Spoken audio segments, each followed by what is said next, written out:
Pero nunca pensei no que logo pasou cando se desatou a barbarie asasina e logo por diante habidas tantas destacadas como Alexandre Bóveda, Xul Casal, Camilo Díaz Valiño e tantas máis asasinados brutalmente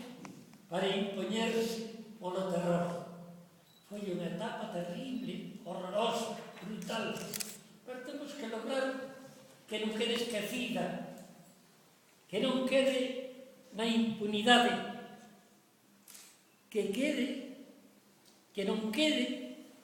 quen impoñer aos herdeiros daqueles bárbaros asesinos do 36. Se buscar unha revancha que nos faría igual que a eles, temos o saco deber de amasar a ética persoal, a exemplaridade, a honorabilidade daqueles mártires frente á bestialidade dos seus asesinos, o que é simplemente un acto de justicia elemental.